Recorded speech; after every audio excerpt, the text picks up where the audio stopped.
a rush of first responders from here in Pereira trying to figure out how much closer they can get. And they were moving a lot of the vehicles off to the side and positioning themselves to be able to pull out anyone who potentially is stuck within that rubble. And you can see this is just one of the ambulances just behind us here that's backed in, and they're ready with stretchers closer towards the rubble to try to bring folks up. And you can see also, this has been a line that has just been extended. I mean, all of these folks are volunteers. And when we got here a couple of hours ago, this didn't exist at all. You had a drugstore, you had a restaurant, and we're told, at least by a couple of the locals here, that they believe that there's a young girl that's still trapped inside, an older woman that was described by one business owner just at the corner here.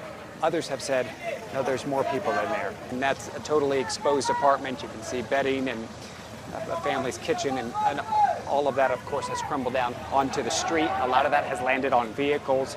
So it's quite widespread within this city.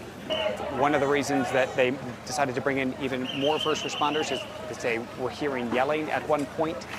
That yelling, at least from where we stand, is no longer audible. I mean, the damage is just extensive. You're looking at this one right here, where you can look inside at someone or multiple people's apartments. You see a bathroom, living room, bedroom, personal belongings.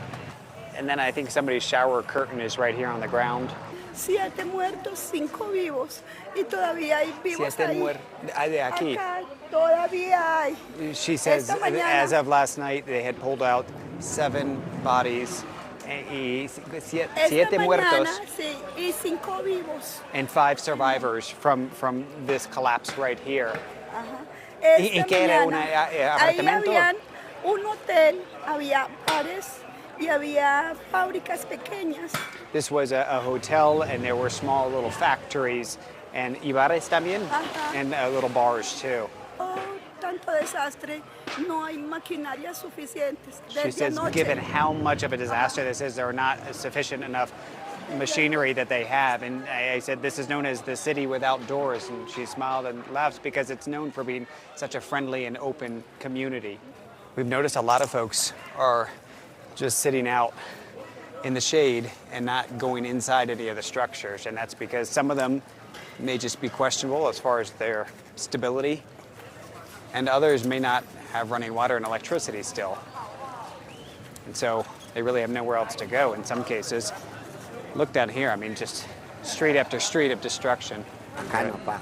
Ya es tensión la de ustedes, paisanos, estar aquí en He's esta, pa. thanking for the attention on Necesitamos acá una excavadora, pa.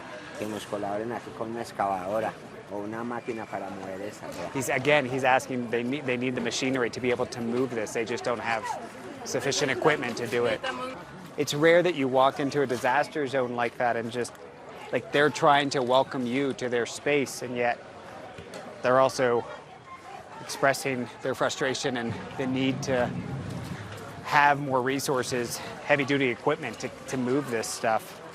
And you can see here some personal belongings of folks that just end up in the street. Oh, this is a little child's hat and some shoes. I mean, it is street after street in the center of this city. A city, mind you, that's roughly 500,000 in population. So that's for folks in the U.S. like Minneapolis or Raleigh, North Carolina. So it's sizable, and the impact is significant.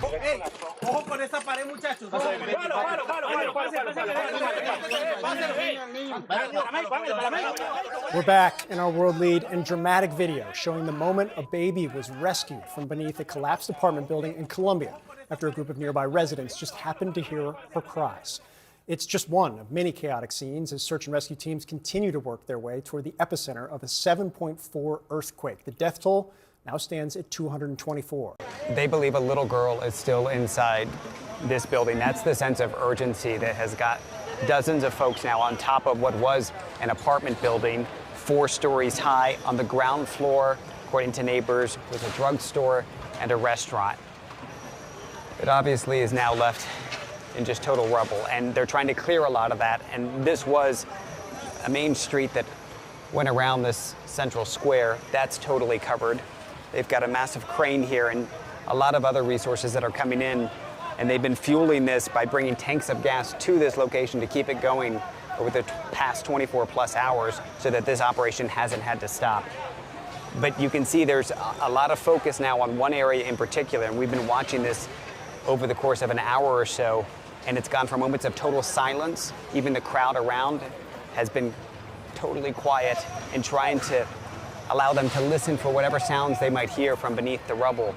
We were told throughout the night they could hear some sounds, even yelling at times, according to one neighbor who was out here. That has stopped, and yet it hasn't slowed down their focus on this building. I mean, this is a city, Pereira, that is one of the, if not the hardest hit from this earthquake. And when we drove in from Bogota, it took us about 8 hours because flights were canceled out of Bogota. And you go through a very mountainous, windy path to get here, and passing us at high speeds were several first responders and resources that were trying to get here as possible to bring aid and to assist in what is a massive effort here. I mean, this is one area of this city. You go block after block after block, and you will see similar scenes of destruction and similar efforts of search and rescue, where they will go from one location to another with teams, canine units, to try to figure out what they can do in that moment to potentially save lives. When it comes to this building behind me, one neighbor told me that over the course of the past day, they were able to pull out 7 people altogether. 3 of them had passed away. The other 4 survived. And they're just hoping at this point that the little girl, who they believe is still inside there, along with another older woman, that they can get them out safely.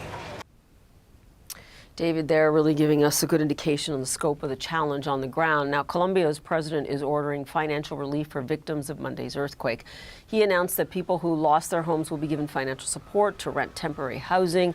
They will also get help to repair and rebuild. Edward de Berg is Senior Officer for Global Security at Project Hope, and he does join us now from Colombia. It is good to speak to you as you're on the ground. Just let us know what you're coping with there and what you believe the needs are. And is it still the priority here in the next 24 hours to try and rescue as many people as possible?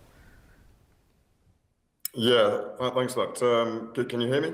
I'm not sure. Absolutely, we can hear you. Go ahead, Edward. Wonderful. We arrived on the ground this morning. We did have one of our staff members who lives in Cali. We arrived to Cali, who went through the whole experience. And immediately after that started what we call the rapid needs assessment, where she went out and looked at the state of the clinics and the hospitals, which is our main focus in emergencies such as this.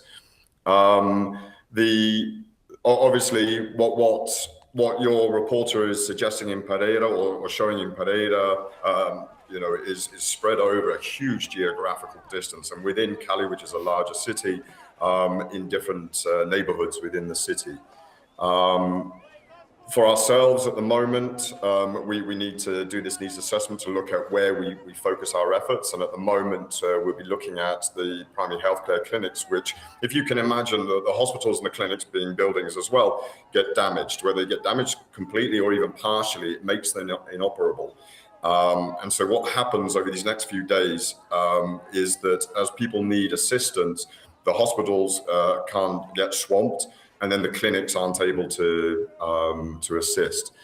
In terms of where we are at the moment, to your point about which phase we're in, we're definitely still in the rescue phase at the moment, as your reporter was explaining and showing.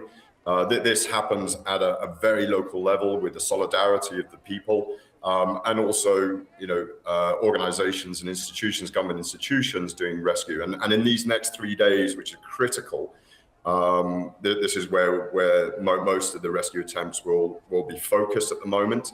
And then we start moving into the recovery phase.